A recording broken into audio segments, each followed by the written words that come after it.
Merci beaucoup. Nous allons lire la Bible.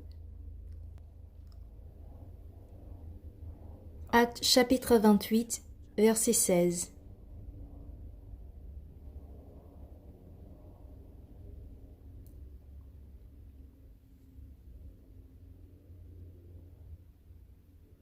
Acte 28, verset 16 au verset 31, je vais lire.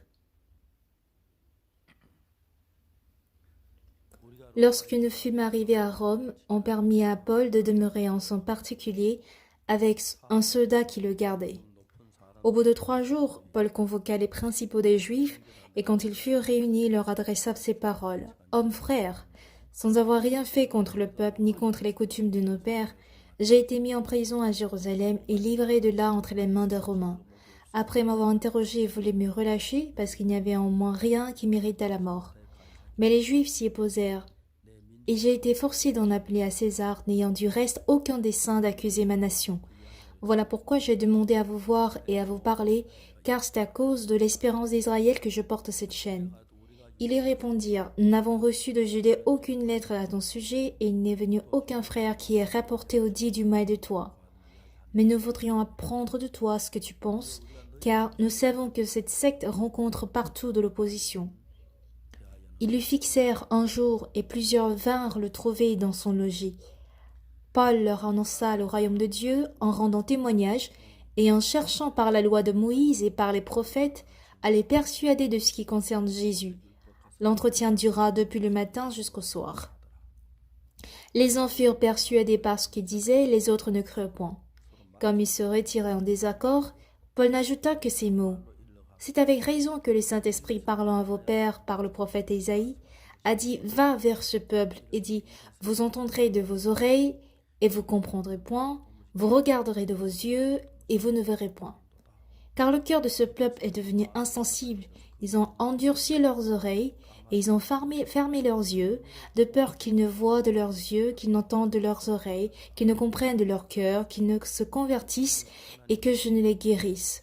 Sachez donc que ce salut de Dieu a été envoyé aux païens et qu'ils l'écouteront. » Lorsqu'il lui dit cela, les Juifs s'en allèrent, discutant vivement entre eux. Paul demeura 2 ans entiers dans une maison qu'il avait louée. Il recevait tous ceux qui venaient le voir, prêchant le royaume de Dieu et enseignant ce qui concerne le Seigneur Jésus-Christ en toute liberté et sans obstacle. Jusqu'au 31.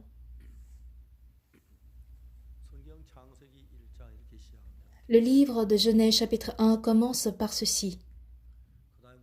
Au commencement, Dieu créa les cieux et la terre.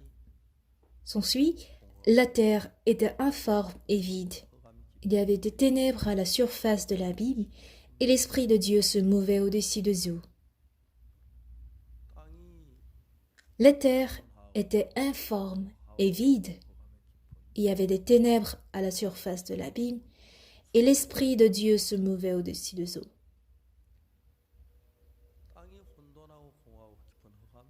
Si, quand la terre était informe et vide, et qu'il y avait des ténèbres, sans Dieu, qui pourra chasser le vide et les ténèbres? La terre ne pourra que vivre dans les ténèbres. Mais grâce à Dieu,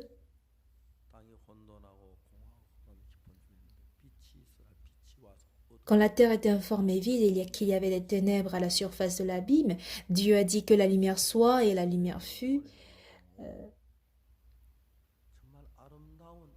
Elle a porté aussi des arbres, des fleurs et de beaux fruits. Pour certains qui mènent la même vie, il y a des gens qui vivent dans les ténèbres. Ils s'efforcent tant à sortir des ténèbres. Et d'autres qui se débattent dans les difficultés, dans les épreuves, mais il n'y a que Dieu qui peut nous faire sortir de là. Même en ayant de l'argent, les gens ont le vide dans le cœur. Même s'ils ont certaine position, même s'ils ont une belle voiture, ils ont toujours des difficultés dans leur cœur, parce que Dieu compte travailler. Quand la terre était informée vide et qu'il y avait des ténèbres, sans Dieu, elle serait toujours intacte, mais c'est grâce à Dieu qu'elle a changé de forme. Quand j'étais allée à Kiribati, si vous regardez la carte de Kiribati, on voit dans la carte le soleil se lever de la mer. Il y a une histoire, où les enfants, voyant le coucher du soleil, ils dirent à leur mère, Maman, maman, voici le soleil qui rentre dans l'eau. Ils voient le soleil se lever sur la mer et se coucher aussi dans la mer. Et la mère dit, ne t'inquiète de rien. Dans l'eau vivent des très petites personnes, c'est-à-dire des nains qui fabriquent le soleil pendant toute la nuit. Et le lendemain matin, ils poussent avec toute leur force le soleil. Et c'est là que le soleil se lève et se couche. Et la nuit encore, ils fabriquent le soleil. Le lendemain matin, il y aura du soleil. Donc t'inquiète rien. T'inquiète pas. Et ce genre d'histoire existe. Ne t'inquiète de rien parce que les nains vont fabriquer le soleil. Aujourd'hui, le soleil n'a pas été fabriqué. Non, c'est juste que les nuages ont caché le soleil. Donc ils croient tous en cette histoire.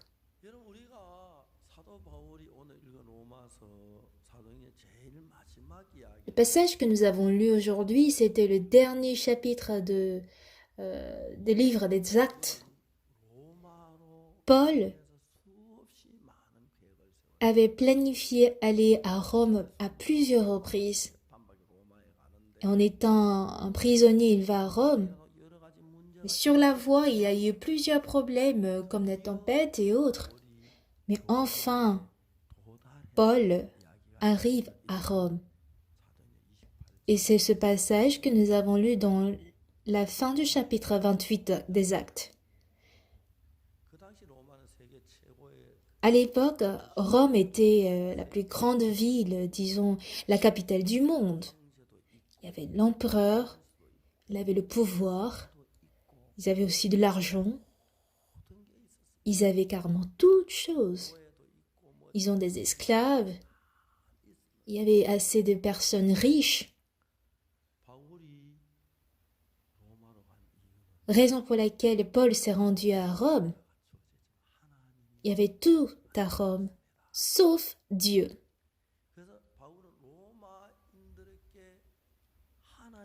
Voilà pourquoi Paul est allé attester Dieu à Rome. On a vu cette scène. Et c'est à travers Paul que l'évangile a été annoncé à Rome.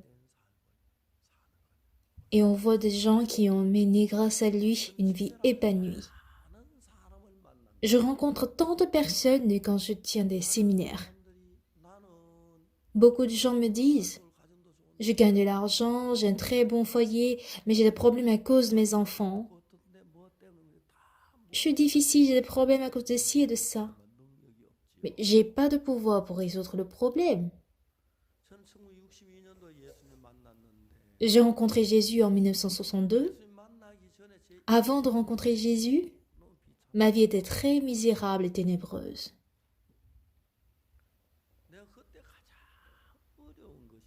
Ce qui m'a été le plus difficile, il est bien vrai que la fin aussi était difficile. Je souffre là maintenant. Mais si on a seulement l'espoir pour demain, ce serait bien, mais j'avais pas d'espoir. Parce que j'avais pas d'argent, je pouvais plus continuer mes études, je pourrais pas trouver du travail. À l'âge de 19 ans, ma vie était carrément misérable et la plus forte raison, c'est qu'il n'y avait pas d'espoir. Du coup, le 7 octobre 1962, merveilleusement, j'ai reçu le pardon de mes péchés par le sang de Jésus-Christ et Jésus est entré dans mon cœur. Au commencement, Dieu créa le ciel et la terre. La terre était informe et vide, Il y avait des ténèbres à la surface de l'abîme et l'Esprit de Dieu se mouvait au-dessus des eaux. La terre était informe, la terre était vide. Et il y avait des ténèbres à la surface de l'abîme. Qui peut délivrer la terre de ce vide, de cette informité et des ténèbres? Dieu devrait venir pour me sauver du vide, du fait que je sois infâme et des ténèbres. Il y a toujours tant de personnes que je n'ai pas encore rencontrées dans le monde. Mais le 7 octobre 62, j'ai rencontré clairement Dieu. Et chose merveilleuse, c'est qu'à partir de ce jour, je réussissais toutes choses et rien ne m'a été impossible.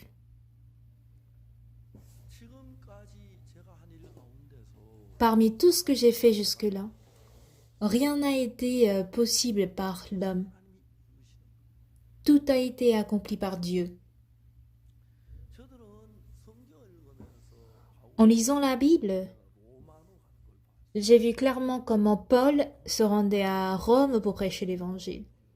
J'ai du coup envie d'envoyer les missionnaires à l'étranger. Mais à l'époque, notre pays était très pauvre, extrêmement pauvre. On ne nous délivrait pas de passeport. C'était en 1988. J'ai reçu le salut en 62 et 20 ans plus tard, dans l'année 1988, la Corée a tenu des Jeux Olympiques à Séoul. Et le slogan des Jeux Olympiques, c'était « Le monde vers Séoul et Séoul vers le monde ». Effectivement, les gens du monde entier sont venus à Séoul, mais Séoul ne pouvait pas aller à l'étranger. Pourquoi? Parce que les Coréens à l'époque n'avaient pas droit à avoir un passeport. Pourquoi? Parce que le pays était tellement pauvre. Je parle bel et bien de l'année 1988. Ce n'est que des diplomates ou des grands entrepreneurs ou des PDG qui avaient qui avaient des passeports, mais nous ne pouvons même pas imaginer envoyer des missionnaires à l'étranger.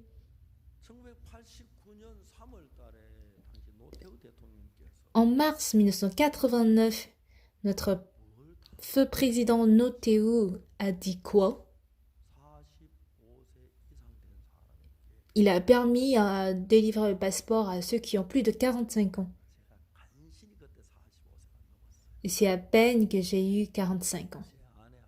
Avec ma femme, on a reçu le visa des États-Unis. Et en mars 89, j'ai été à Los Angeles, puis à Berlin, pour tenir des séminaires. Par la suite, j'ai voulu envoyer des missionnaires en Afrique. À l'époque, j'étais à Daejeon.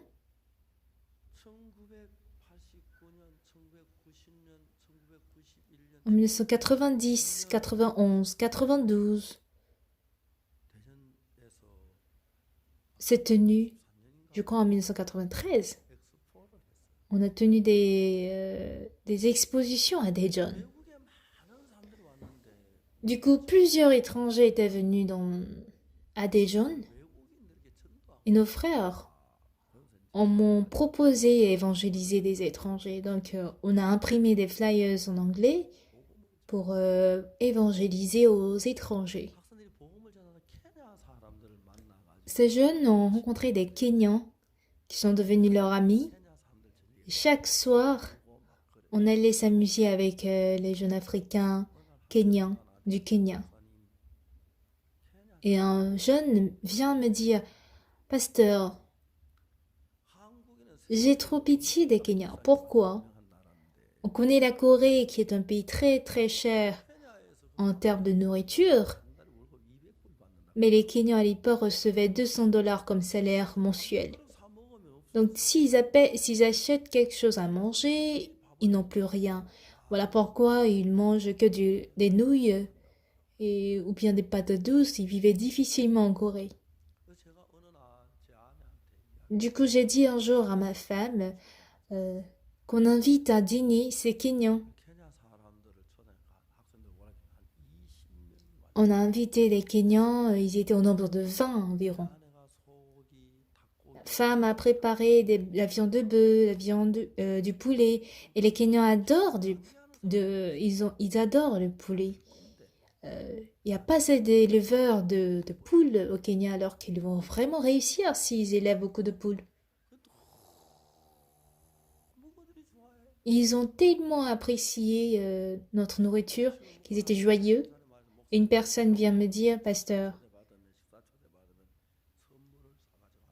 alors si nous sommes invités à dîner, nous préparons un cadeau, mais étant donné que nous n'avons pas des moyens, on n'a pas pu préparer de cadeau, mais nous allons chanter pour vous.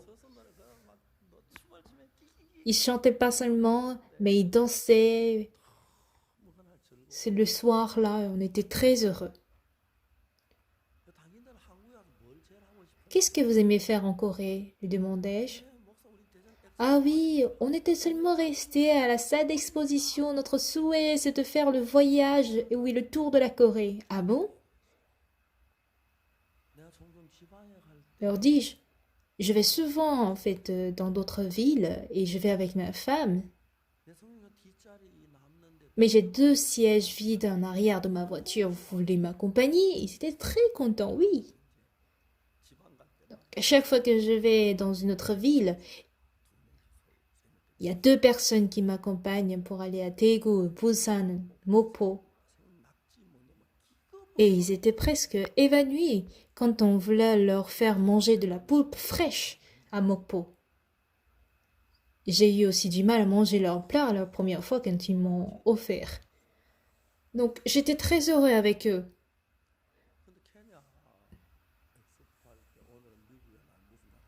À l'exposition, il y a des journées des États-Unis et une journée du Kenya. Et c'était la journée du Kenya et même le ministre de l'Industrie et du Commerce du Kenya était venu.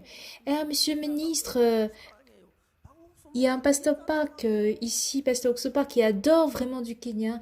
Nous vous prions de le saluer. J'ai reçu un coup d'appel.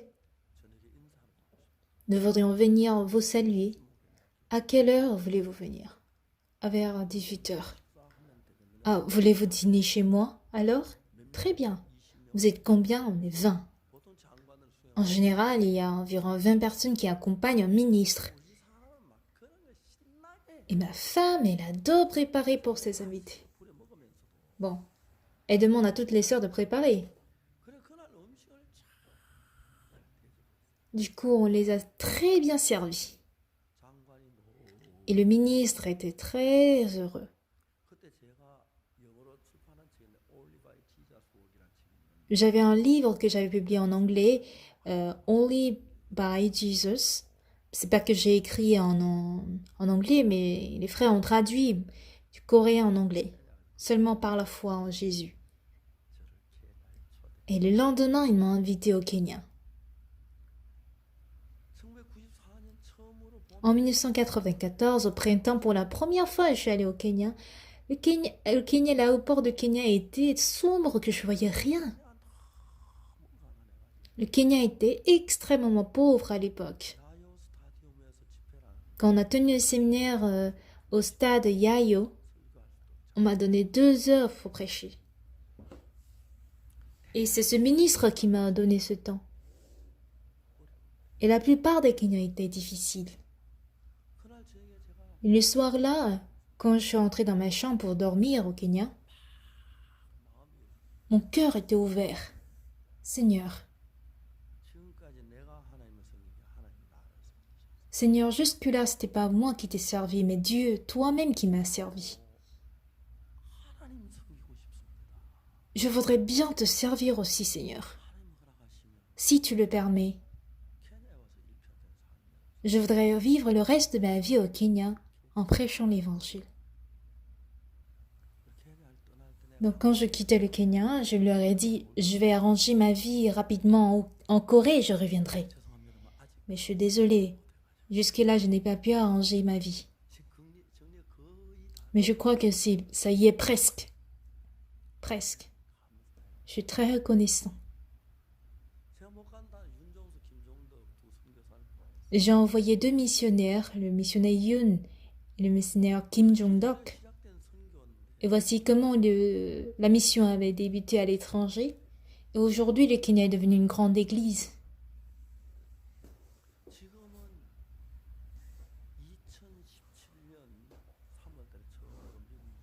En mars 2017, pour la première fois à New York, on a invité des pasteurs américains. Nos fidèles ont visité toutes les églises pour inviter des pasteurs et ceux qui étaient venus étaient environ de 700 personnes. Parmi une semaine, je leur ai prêché l'évangile et ils étaient très étonnés. C'est à partir de cela que nous avons tenu des réunions de CLF. 130 000 pasteurs étrangers sont avec nous. À Fidji, j'ai tenu un séminaire. Et il y a eu environ une centaine de pasteurs de Fidji. Et le nombre de ceux qui avaient reçu le salut dépassait 70. Ils étaient reconnaissants de recevoir le salut. Ils sont retournés à leur centre pour dire « Nous avons changé, mais qu'est-ce que tu as fait ?» Ah, c'est la mission Bonne Nouvelle, le pasteur de la mission de Bonne Nouvelle. Donc, ils ont appelé l'église méthodiste en Corée pour savoir qui nous sommes. Mais l'église méthodiste en Corée, on dit c'est une grave secte. Donc, n'ayez aucune relation avec cette mission de la Bonne Nouvelle. Donc, ils ont cessé d'avoir des relations avec nous. Mais plus tard, les autres pasteurs sont allés répliquer disant « Non, la mission Bonne Nouvelle n'est pas celle que vous pensez. » L'église méthodiste Fidji était un peu embarrassée. Je crois en 2016 ou 2017, le président de l'église méthodiste au Fidji a envoyé en fait 2 personnes en Corée lors du camp mondial de la jeunesse. Et pendant 10 jours, ils ont observé en fait la mission Bonne Nouvelle. À leur retour, ils ont fait ce compte rendu. On n'a vu aucune église aussi comblée par le Saint-Esprit et par Dieu dans le monde entier. Lors de la cérémonie d'ouverture qui se tenait à la plage de Haeundae à Busan, il pleuvait depuis le matin du jour J. Le soir, se tenait la cérémonie d'ouverture à l'extérieur en plein air. Quand j'ai observé ce que faisait pasteur Oxopar, il priait avec d'autres pasteurs. Ce qui nous a étonnés, c'est que les pasteurs coréens, c'est pas qu'ils priaient qu'il ne pleuve pas, mais qu'ils croyaient qu'il n'allait pas pleuvoir. Et 1 heure avant la cérémonie, effectivement, il a cessé de pleuvoir. La cérémonie s'est bien déroulée. Et c'est après 1 heure de cette cérémonie qu'il a continué à pleuvoir. Quand j'ai visité Fidji, il y a eu de lourdes pluies et des centaines de gens et des dizaines de personnes étaient mortes de pluie. Mais du jour que je suis arrivée à Fidji, il y a eu du soleil. C'était une grande cour de sport où on tenait les séminaires et quand je suis arrivée, la pluie avait cessé et c'était après que je suis partie qu'il a plu encore. Un jour, quand j'étais en Russie, pasteur Kim Jong-un m'appelle pour dire « Pasteur, il y a de l'urgence, il a plu en Corée et tout le pont qui est au centre de Daedok est détruit. Les morceaux de pont sont tous écoulés par la rivière. » J'ai dit « Je suis désolée. Pourquoi ?» Le séminaire est plus important. Donc je suis venue avec un bon climat en Russie. C'est pas grave quand je retourne. Le bon temps reviendra. Je crois à Kamchon. Prend sa source vers le centre de Dedok et le pont qui était sur le fleuve était complètement cassé. C'était nous qui avons construit ce pont. Ma femme dit, depuis mon mariage avec elle, elle m'a surnommé une personne mesquine. Elle m'appelle vieillard mesquin. Je voudrais qu'elle change ce surnom, mais quand je me vois comme un vieillard mesquin. On avait construit un pont très étroit quand on pense aller à l'argent. Et j'avais mal au cœur quand on m'a accusé. Donc quand on m'appelle que le pont du centre de Soudédoc était cassé, j'ai dit Alléluia, j'étais très content. Et il me trouvait bizarre quand j'ai dit que c'était bien quand le pont était cassé et que le mauvais temps était venu et que j'ai dit que ça c'est très bien. Pourquoi? Même à Solbad, il y a eu toujours une pente.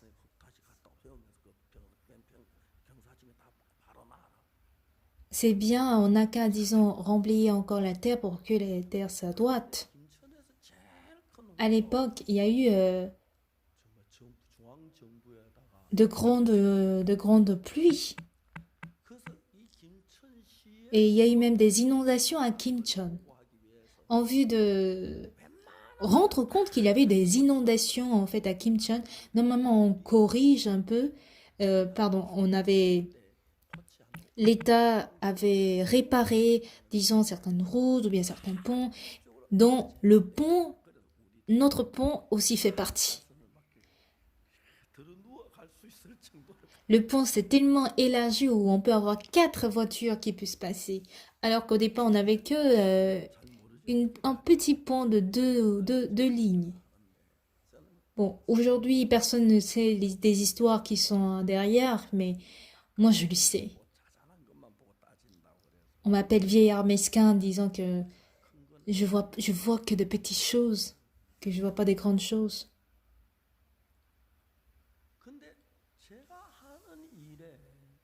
En tout cas, dans ce que je fais, je vois comment les choses changent une fois que Jésus est entré dans ma vie. Et ça me plaît beaucoup. Au Kenya, si vous n'avez pas en fait euh, le registre de l'église, vous ne pouvez pas tenir le culte.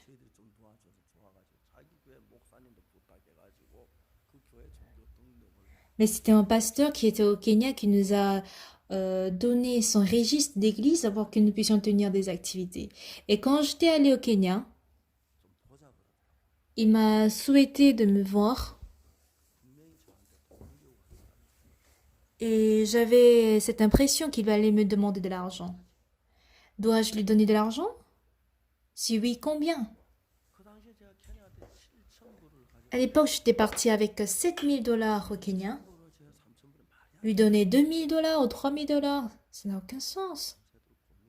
Donc pendant toute la nuit, j'ai hésité. Le lendemain, je l'ai rencontré et je lui ai dit,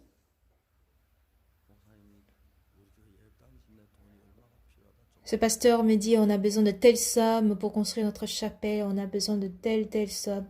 Je lui demande, pourquoi n'as-tu pas confiance en Dieu? Il n'y a pas de Dieu au Kenya? Dieu n'est pas au Kenya? J'ai jamais demandé à quelqu'un d'autre de me donner ce dont j'avais besoin. Jamais. Après le pardon de mes péchés, à personne. J'ai prié Dieu et Dieu m'avait répondu.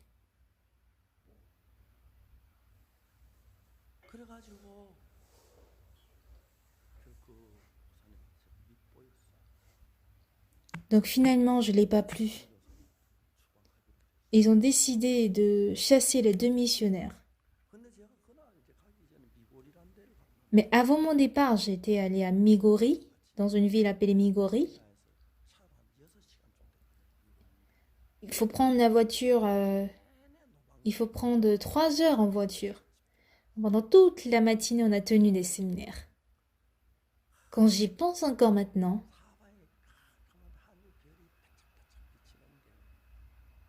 il faisait sombre partout, mais on avait des étoiles qui scintillaient dans le ciel. Et dans la nuit, je prêchais ardemment l'Évangile. Et le lendemain, c'était mon jour de départ au Nairobi. C'est très tôt le matin que j'ai pris la voiture pour Nairobi.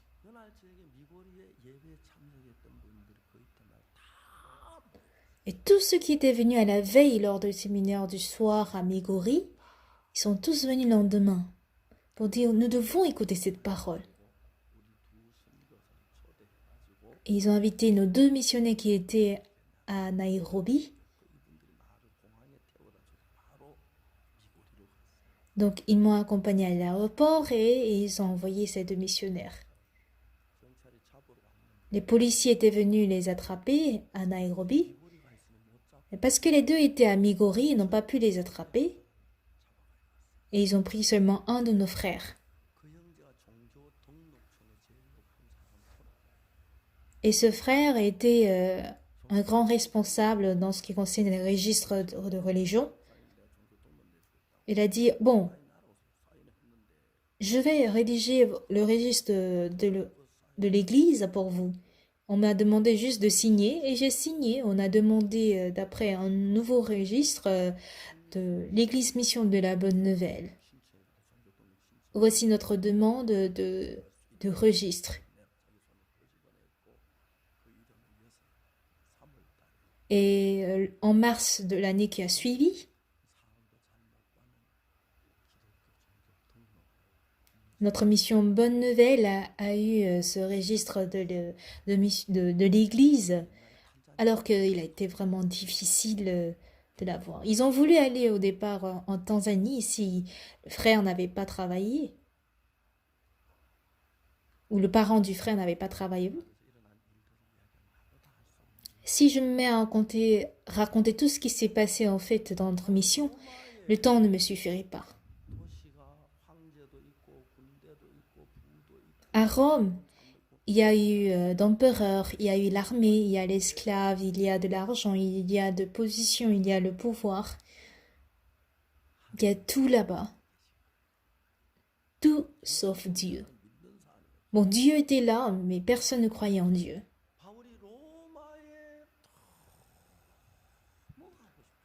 Paul avait tellement envie d'aller à Rome. Si vous regardez dans la Bible, il envoie des lettres comme que je désire aller prêcher l'évangile à Rome. Et si vous regardez dans Acte 27, il va à Rome en tant que prisonnier. Et la tempête a duré 14 jours.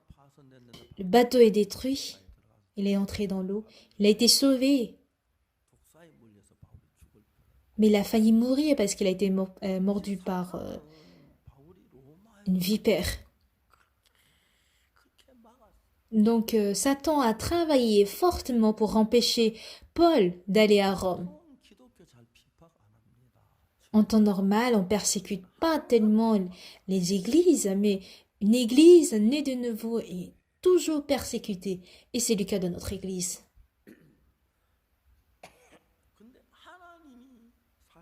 Cependant, Dieu est vivant.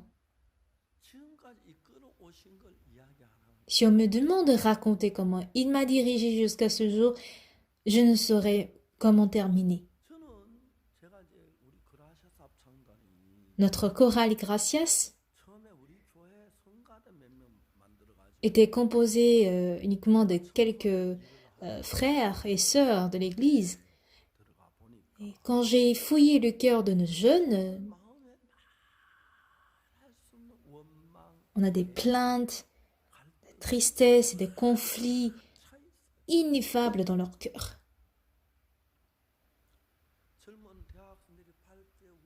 Les jeunes sourient Ils sont radieux en apparence, mais quand on visite leur cœur, ils ont beaucoup de maux,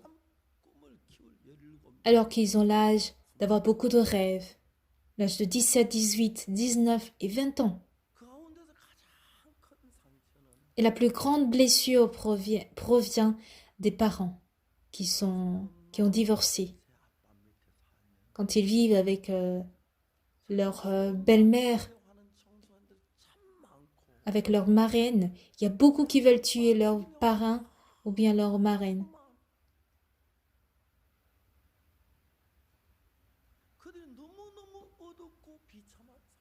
Et leur vie est très misérable et sombre.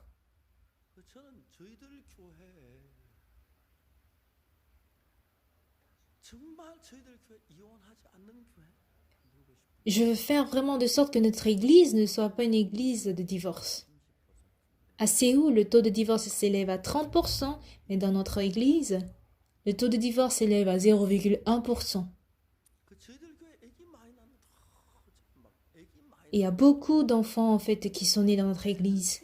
Si vous avez beaucoup d'enfants, si vous accouchez plusieurs enfants, vous verrez que la plupart des problèmes chez les enfants, c'est dû au fait qu'ils sont seuls dans la famille. S'il y a plusieurs enfants dans la famille, ils gèrent tout entre eux. Si l'enfant est seul, il va jamais briser son cœur. Le père ne peut pas briser le cœur du fils, mais le grand frère, il ne peut que faire briser le cœur des enfants. Par exemple, j'ai mes petits-enfants, il y a le grand frère. En absence du père, il tient son petit frère entre les bras et le petit frère dit « Ah, mon grand frère, lâche-moi, ça me fait mal !» Puisque son père est souvent absent, il prépare à manger, il prépare la viande. Les petits frères suivent bien le grand frère. Et ils peuvent souffrir de l'autisme ou bien de certaines maladies psychologiques, tout ça. Ils vont en fait, ils vont pas souffrir de ce genre de maladie. Toutes les maladies proviennent du fait qu'ils sont seuls. Donc je dis à nos frères d'avoir 3, 4, 5 enfants. 3 en moyenne. Et les frères et sœurs m'écoutent très bien. Dans mon église, je vois plusieurs enfants, ils sont très adorables.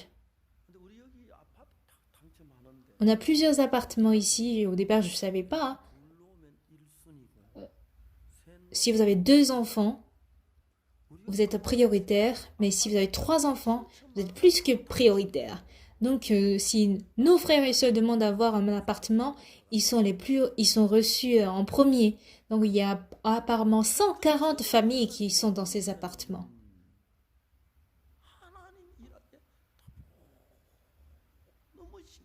Dans toute chose, quand je vois comment Dieu travaille, c'est vraiment merveilleux.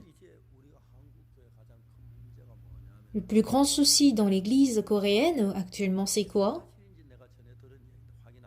Je ne sais pas si c'est vrai, je n'ai pas vérifié, mais il y a eu un ancien de l'église. Il avait beaucoup d'argent, mais voulant aller au ciel, il a beaucoup travaillé, il a donné beaucoup d'argent en tant qu'un ancien de l'église, mais sa mort s'est approchée un jour. Mais le voilà qu'il est toujours avec ses péchés. Voici tout ce que j'ai fait comme travail pour l'Église. S'il n'a pas de péché, il va en enfer. Au moins ça, il le sait.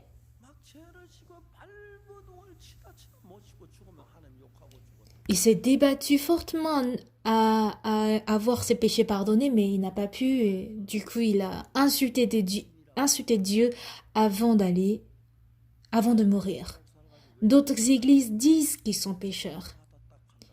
Et Pasteur Tsupak est critiqué comme quoi il est hérétique parce qu'il dit que nous sommes justes ou bien qu'il est juste. Il n'y a pas de juste par même seul, mais il dit qu'il est juste. Il est hérétique. Faudrait pas regarder la Bible seulement dans ce côté. Il y a plusieurs passages dans la Bible qui montrent que nous sommes justes. Noé était juste. Le juste vivra par la foi. Dieu répond aux prières des justes.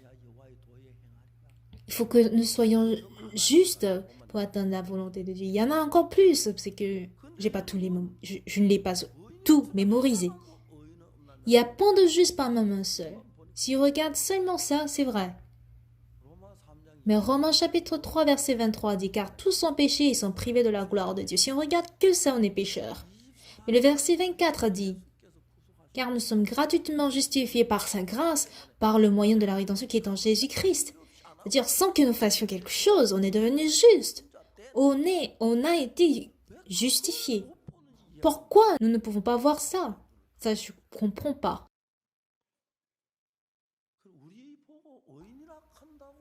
Parce qu'on dit qu'on est juste. Eux aussi ils le disent. Par son sang, je suis lavé de mes péchés. Au jour joyeux, le Seigneur a pardonné. Ils chantent par la bouche, mais ils prient disant, Seigneur, je suis pécheur. Ils ne comprennent pas ce qu'ils disent.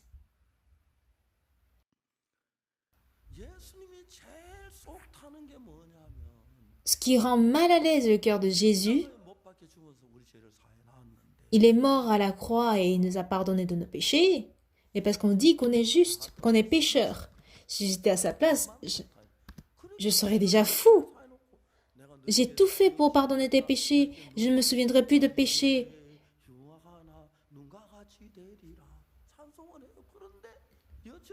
Il chante, mais il demeure toujours pécheur.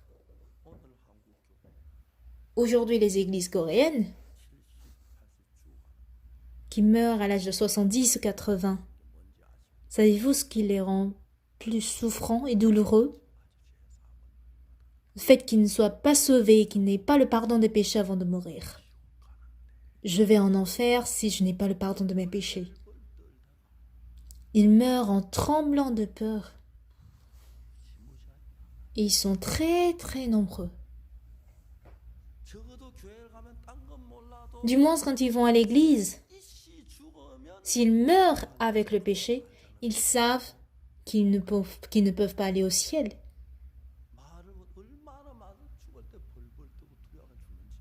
On ne sait pas à quel point ils meurent en tremblant de peur, pardon. À partir de 2017, je parcours presque tout le monde entier, depuis New York, Hong Kong, et je prêche la parole pendant 3-4 jours. Les pasteurs, ils connaissent la Bible et du coup ils comprennent de quoi je parle. À la réunion des pasteurs en République dominicaine, j'étais devant eux et je leur dis que je suis juste. Parce que de toute façon, il fallait que je me heurte contre eux. Pasteur, j'ai une question. Vous avez tous des questions. Allez-y. Pasteur, n'avez-vous pas péché? N'avez-vous pas menti? N'avez pas volé? Soyez franc. Ok, je serai franc. J'ai beaucoup volé. J'ai beaucoup menti. Je ne peux pas les compter. Mais comment dites-vous que vous êtes Comment dites-vous que vous êtes juste? Vous êtes pécheur. Moi, j'en sais rien. Mais dans la Bible, Dieu dit que je suis juste. C'est écrit dans la Bible. Si Dieu dit que je suis juste, ne le suis-je pas? Leur répliquai-je. Regarde dans la Bible, dans tel passage. Ils étaient étonnés. Ils étaient tous levés.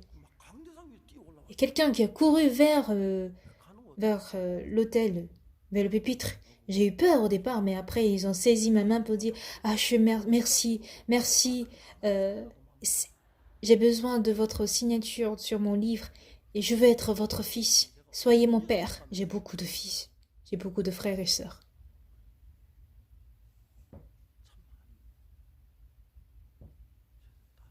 Il y a beaucoup de gens qui nous suivent.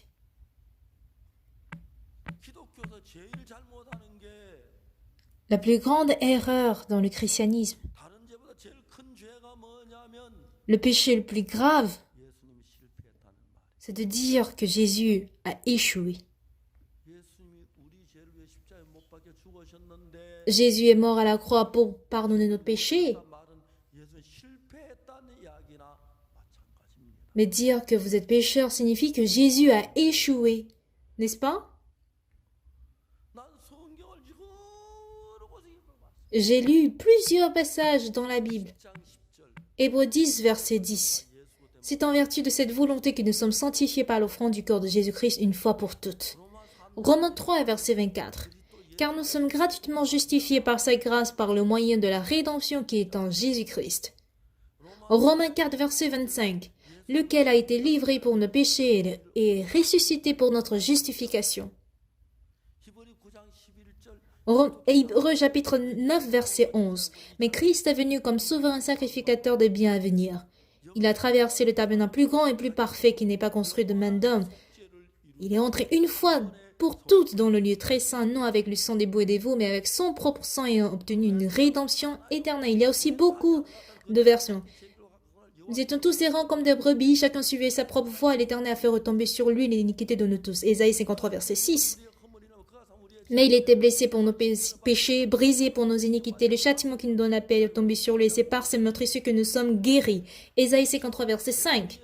J'efface tes transgressions comme un nuage et tes péchés comme une nuée. Reviens à moi car je t'ai racheté. Ésaïe 44, verset 22. J'efface tes transgressions comme un nuage.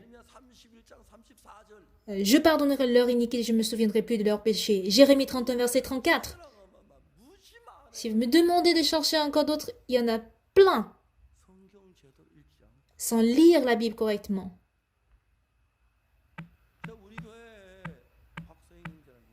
Il y a un frère Park dans notre église qui est tombé dans les épreuves. Et sa femme, avec qui on est allé au restaurant pour manger, elle me demande, pasteur, faire un entretien avec mon mari. Du coup, je l'ai appelé. Quand je l'ai appelé, qu'est-ce qu'il me dit? Pasteur, moi je peux pas. Je demandais de quoi il parle.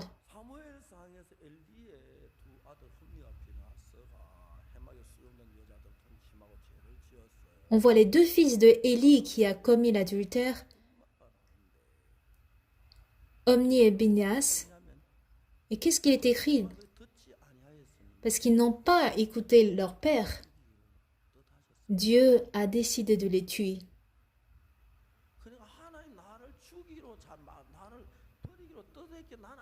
Parce que Dieu a décidé de me tuer, du coup, moi aussi, je ne peux pas. C'est ce qu'il était en train de dire dans Jérémie. Actuellement, il y a ce qu'on appelle la prédestination de Calvin. C'est du calvinisme qui est parlé des églises, dans les églises presbytériennes. Et il commence par la parabole d'un potier. Si vous regardez Jérémie 18,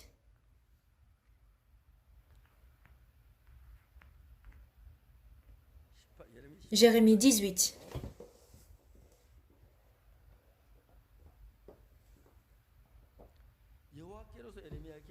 Verset 1. La parole qui fut adressée à Jérémie de la part de l'Éternel en ces mots. Lève-toi, descends dans la maison du potier, là je te ferai entendre mes paroles. Je descendis dans la maison du potier, et voici il travaillait sur un tour. Verset 4. Le vase qu'il faisait ne réussit pas. Comme il arrive à l'argile dans la main du potier, il en refit un autre vase, tel qu'il trouva bon de le faire.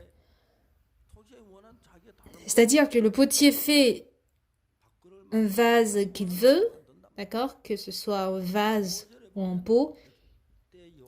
Verset 5. Et la parole de l'Éternel me fit adresser en ces mots.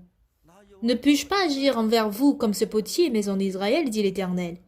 Voici comme l'argile qui est dans la main du potier, ainsi vous êtes dans ma main.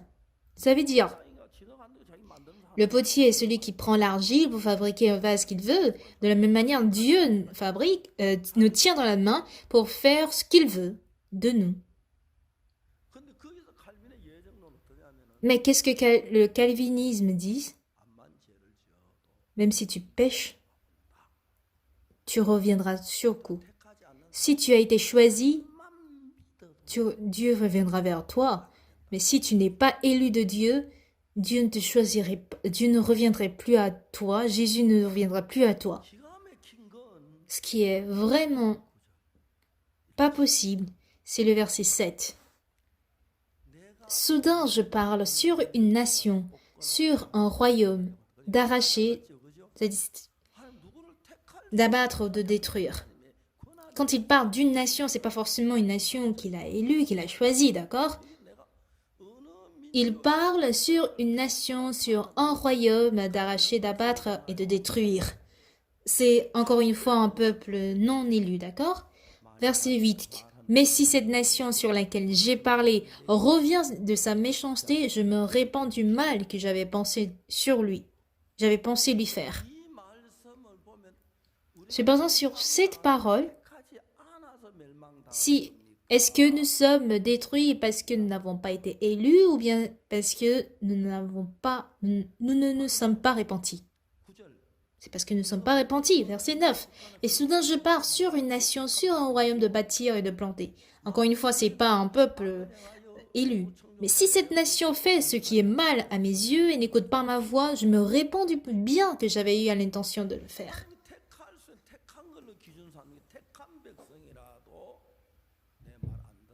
Même s'il s'agit du peuple que j'ai élu, s'il ne se répand pas, je vais l'abandonner. Même si c'est une nation que je n'ai pas élue, s'il se répand, Dieu viendrait vers lui. Quand il a lu ce passage, le frère Park Seong était étonné. Je ne sais pas comment il a changé. Il est devenu carrément une nouvelle personne.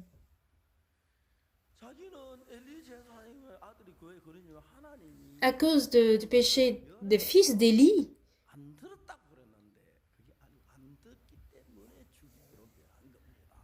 ce n'est pas parce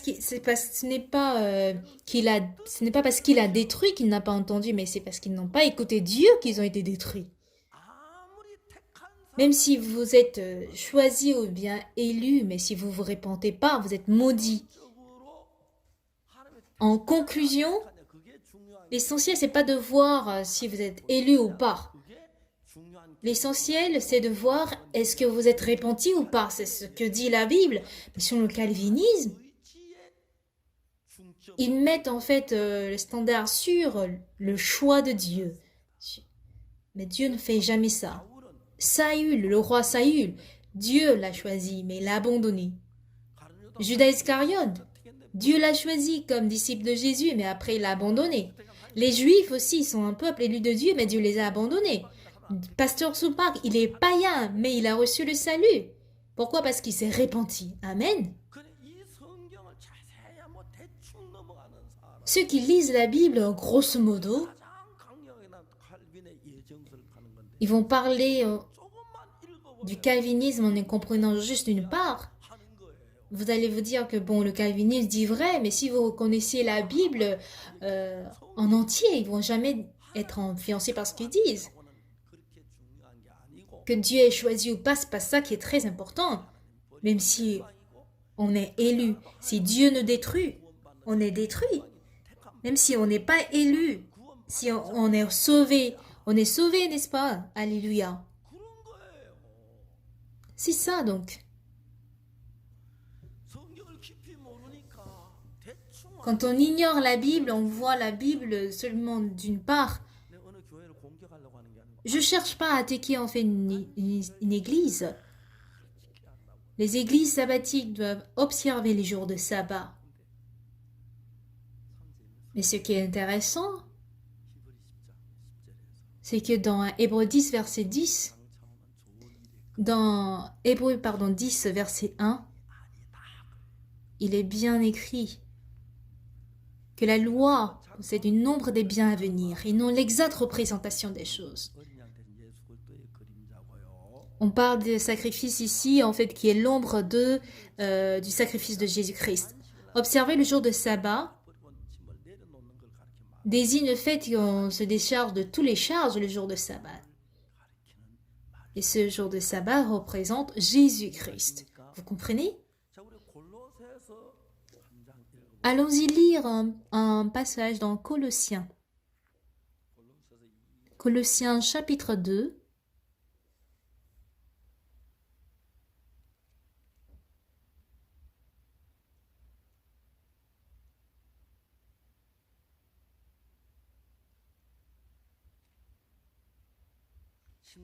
Verset 16. Que personne donc ne vous juge au sujet du manger ou du boire, ou au sujet d'une fête, d'une nouvelle lune ou des sabbats. C'était l'ombre des choses à venir, mais le corps est en Christ.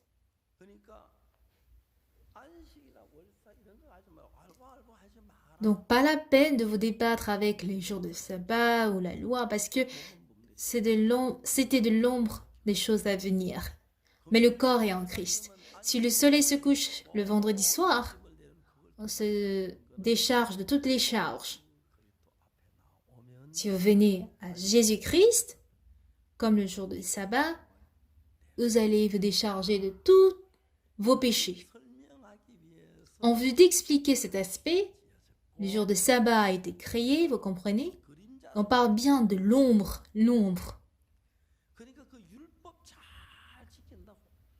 Ce n'est pas bien observer la loi qui est important. On dit clairement que la loi n'est qu'une ombre, n'est qu'une représentation des choses à venir. Et non, c'est une ombre des biens à venir, non une exacte représentation. Auparavant, en Corée, quand les couples se marient, ils ne se voient pas d'abord. Il y a quelqu'un qui les joint. Quelqu'un qui vient pour présenter une photo disant que c'est la personne. Et parfois, les médiateurs montent.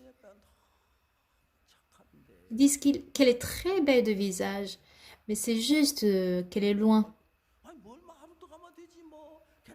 Non, c'est pas grave, je n'ai qu'à aller. On s'est rendu compte qu'en fait, elle était aveugle, en fait. Et en coréen, si on ne met pas de sujet et que vous dites c'est le même verbe homonyme qui signifie être aveugle. Sans sujet, ça veut dire qu'elle est loin.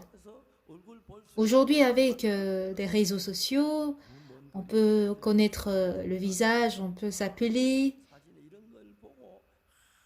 Mais auparavant, on n'en avait pas ça. Donc, ils regardent les photos pour dire « Ah, ma future femme sera comme ça. » Ce n'est pas, en fait, son vrai visage, d'accord? C'est une photo. Avant de voir sa vraie femme, ils vont regarder seulement la photo. Ce serait dingue de regarder toujours la photo alors que la vraie personne est devant vous. Tout ce que vous voyez ici dans la Bible, comme loi et sabbat, sont tous des ombres, tout et toutes. Donc la loi nous a été donnée comme ombre des choses à venir, vous comprenez? Si vous ne comprenez pas bien la Bible, vous risquez d'interpréter en fait bizarrement. Vous croirez que vous pouvez observer la loi, vous pouvez devenir juste par la loi. Mais s'il n'est pas le cas, car nul chair ne sera justifié par les œuvres de la loi. C'est quand on ne connaît pas un aspect qu'on peut dire, ou les gens peuvent dire cela.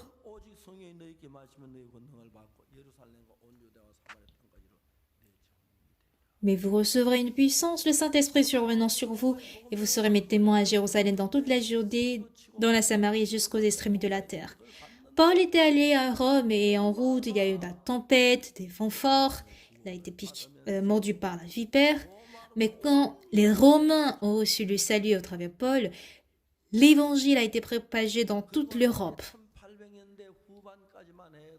Jusqu'à la deuxième moitié de 1800, deuxième moitié du 19e siècle, 18e, il y avait l'évangile en Europe. Mais les puritains qui ont été certes sévèrement persécutés ont quitté l'Europe pour aller aux États-Unis. Et c'est dans les 1900 pour la première fois que l'évangile aussi est entré en Asie, comme au Japon, en Corée, en Chine, etc. Sinon, avant le 19e siècle, on n'entendait pas parler de Jésus. Croire en Jésus signifie recevoir le pardon de ses péchés. Si chacun est culpabilisé, condamné par son péché,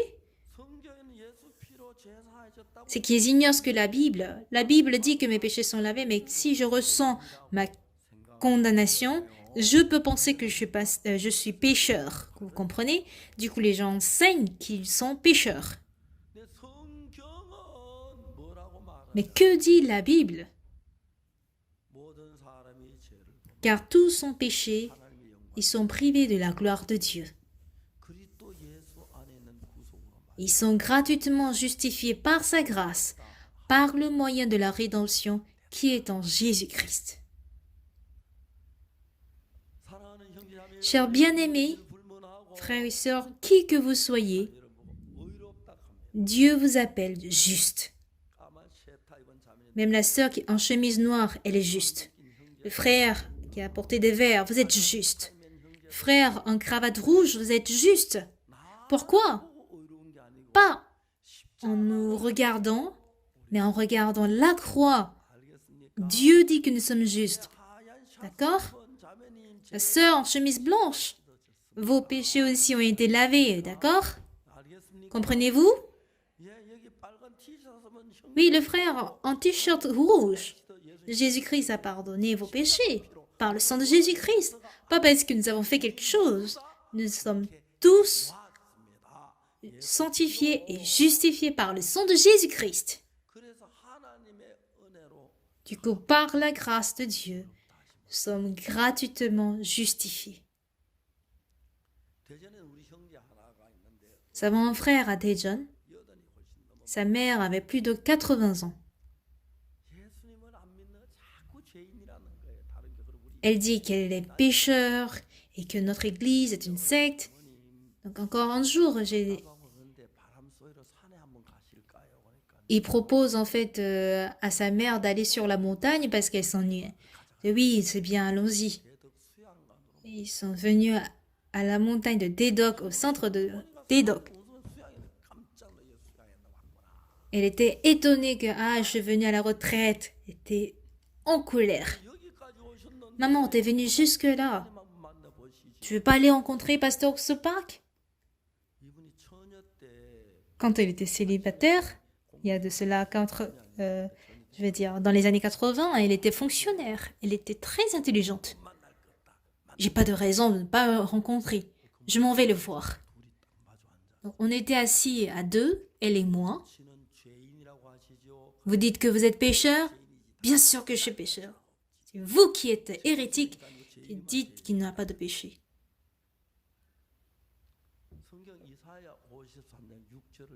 Je lui ai montré Isaïe 53, verset 6. Nous étions tous errants comme des brebis, chacun suivait sa propre voie, mais l'Éternel a fait retomber sur lui l'iniquité de nous tous. Je lui ai demandé de lire. Elle a lu, nous étions tous errants. Mais vous avez toujours de péché? Mais je te dis que j'ai de péché. Ce n'est que vous qui êtes hérétique qui dites qu'il n'y a pas de péché. Elle ne comprend pas en fait ce qu'elle lit. Elle lit juste comme ça. Pourquoi vous ne croyez pas en la Bible? Pourquoi je ne crois pas en la Bible? C'est vous qui êtes hérétique qui ne croyez pas en la Bible. Qu'est-ce que vous croyez dans la Bible? Je crois tous les 66 livres de la Bible. Relisez-moi ces passages. Nous étions tous errants comme des brebis. Chacun suivait sa propre voie. Et l'Éternel l'a fait retomber sur lui l'iniquité de nous tous. Si l'Éternel a fait retomber sur Jésus tous nos péchés, avons-nous le péché? Non, on n'en a pas.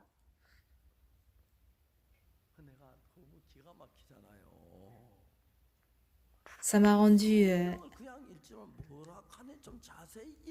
dingue parce que elle ne comprend pas ce qu'elle lit. Lisez correctement ce que vous voyez. Quand elle a relu, au départ elle lisait juste comme ça, mais nous étions tous errants comme des brebis, chacun suivait sa propre voie, et l'Éternel a fait retomber sur lui l'iniquité de nous tous. Du coup, je n'ai pas de péché. Jésus-Christ a pris nos péchés, du coup, je suis juste. Au verset 5, mais il était blessé pour nos péchés, brisé pour nos iniquités. Le châtiment qui nous donne la paix est tombé sur lui et c'est c'est par ce maître sûr que nous sommes guéris. Tellement que j'ai lu que j'ai mémorisé. Il est blessé pour nos péchés, brisé pour nos iniquités. Le châtiment qui nous donne la paix est tombé sur lui et c'est par ce maître sûr que nous sommes guéris. Ça veut dire que c'est déjà fait. Madame, êtes-vous toujours pécheur? et ne pouvait plus ouvrir la bouche. Vous avez une mauvaise foi jusque-là, pas vrai? Dans les 66 livres de la Bible, disons que nous avons péché, mais par le sang de Jésus-Christ, nous avons été pardonnés. Si jamais nous disons que nous sommes pécheurs, alors que Jésus est mort à la croix, vous êtes en train d'insulter Jésus. Si Jésus n'a pas pardonné nos péchés, quelle injure à Jésus! Non, Jésus n'a pas échoué à la croix, il a lavé nos péchés. Il a bien dit qu'il ne se souviendrait plus de nos péchés. Ce jour-là, le cœur de la dame était renouvelé, elle est devenue une nouvelle personne. J'ai demandé d'après sa mère un jour, au frère je veux dire, elle a dit qu'elle va très bien. Après elle me dit qu'elle était un peu souffrante, qu'elle ne pouvait pas sortir, elle est très âgée. Mais apparemment, elle appelle tous les jours. Elle appelle les gens pour dire que regarde, tes péchés sont pardonnés ou pas. Elle explique cela aux gens. Est-ce qu'elle va toujours dire que nous sommes hérétiques? Non, c'est parce qu'ils ne savent pas. Nous avons tous cette expérience d'avoir commis le péché.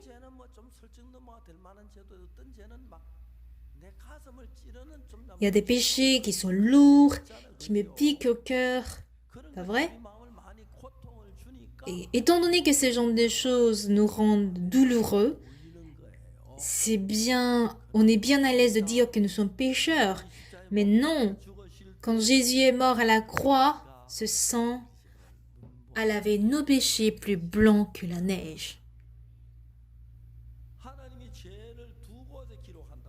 Dieu allait écrire nos péchés dans 2 endroits. Si vous regardez dans Jérémie chapitre 17, verset 1, le péché de Juda est écrit dans un burin de fer avec une pointe de diamant. Il est gravé sur la table de leur cœur et sur les cornes de vos autels.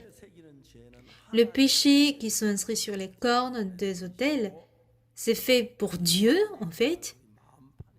Mais il est gravé aussi sur la table de notre cœur. Voilà pourquoi nous nous souvenons de nos péchés. Lorsqu'on donnait des offrandes dans l'Ancien Testament, le pourquoi on aspergeait le sang sur les cornes de l'autel, c'est pour effacer les traces de nos péchés. Par contre, comment lavons-nous le péché qui sont gravés sur la table de leur cœur? C'est par la foi. Je m'en souviens, mais par la mort de Jésus à la croix, nous avons été lavés. C'est par la foi que nous pouvons dire cela. Amen. Alors Dieu, par le sang de Jésus, nous a lavés tous proprement et nous a justifiés. Dans Hébreux 10,